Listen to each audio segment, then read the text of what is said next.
महागाई विरोधात ठाकरेंची शिवसेना आक्रमक, बैलगाडी आणत जिल्हाधिकारी कार्यालयावर निदर्शने। अब की बार महंगाई की मार, ठाकरेंच्या शिवसेनेचा सरकार विरोधात यल्गार।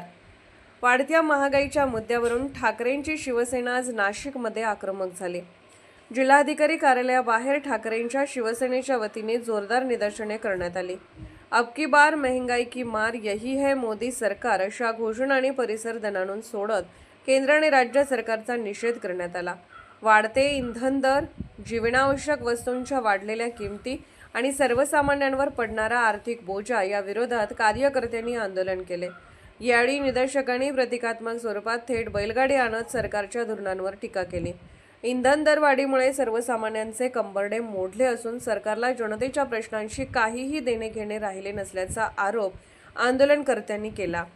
5 राज्यांच्या निवडणुका संपेपर्यंत सरकारने दरवाढ रोखून धरली आणि निवडणुका होताच जनतेला महागाईचा झटका दिला, असा आरोप ठाकरेंच्या शिवसेनेच्या पदाधिकाऱ्यांनी यावेळी केला। आंदोलनादरम्यान जोरदार घोषणाबाजी करत महागाई नियंत्रणात आणण्यासाठी तातडीने उपाययोजना करण्याची मागणी करण्यात आली। गेल्या काही दिवसांपासून या देशामध्ये, राज्यामध्ये पेट्रोल, डिझेल, गॅस याची प्रचंड अशी भाववाढ केलेली आहे। दर काही दिवसांनी थोड्या टप्प्याटप्प्याने भाववाढ करतायत आणि अशी माहिती मिळाली की हे 150 रुपयापर्यंत पेट्रोल नेणार, 125-130 रुपयाप्रमाणे डिझेल नेणार। आणि या केंद्राच्या सरकारने युद्ध काळामध्ये अशी ठोस भारताची अशी भूमिका घेतली नाही, हे सर्व जनतेला माहित आहे। 5 राज्यांच्या निवडणुका होत्या तेव्हा यांनी भाववाढ केलेली नाही आणि जशा निवडणुका संपल्या, निवडणूक आयोगाचा असेल, पैशाचा असेल, प्रशासनाचा असेल, वापर करून या भाजपने सत्ता मिळवली।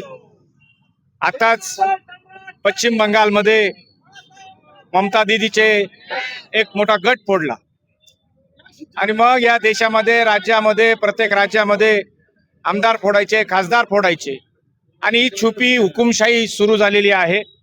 याच्या निषेधार्थ आज नाशिक येथील सर्व उद्धव बाळासाहेब ठाकरे पक्षाच्या वतीनं या भाववाढीच्या विरोधात आम्ही आंदोलन करत आहोत आणि याचा परिणाम हा जीवनावश्यक वस्तू असतील, सामान्य नागरिक, कामगार असेल, याच्या जीवनावर होणार आहे। कारखानदारांच्या बाजूने कायदे आहेत, ज्या पद्धतीनं ही भाववाढ होते त्या पद्धतीनं लोकांचा रोजगार वाढतोय का? मिनिमम वेजेस ऍक्ट प्रमाणे त्यांचं वेतन वाढतंय का? एकीकडे कारखाने बंद होत आहेत आणि सर्वसामान्य जनता ही होरपळून निघालेली आहे। खरं बघितलं तर कांद्याचे भाव वाढत नाहीये, बेमोसमी पावसामुळे कांदा सडतोय आणि मग शेतकरी असेल, कामगार असेल, कष्टकरी असेल किंवा विद्यार्थी असेल, नीटचे पेपर फुटले म्हणजे इतक्या समस्या आहे। आणि हेच का आजचे दिन? लाडकी बहिणीचा सुद्धा तोच प्रश्न आहे। अनेक लाडकी बहीण कुठल्या ना कुठल्या लाखो कोट्यावधी लाडकी बहीण या योजनेतून बात करतायत आणि म्हणून आता तरी जनतेनं रस्त्यावर आलं पाहिजे। आणि या मोदी सरकार आणि मोदीवर बोलणारा पहिला कोणी व्यक्ती असेल तर आदरणीय पक्षप्रमुख उद्धवजी ठाकरे साहेब हे बोलणारे होते आणि म्हणून आमच्या शिवसैनिकांची सुद्धा तीच भूमिका राहील।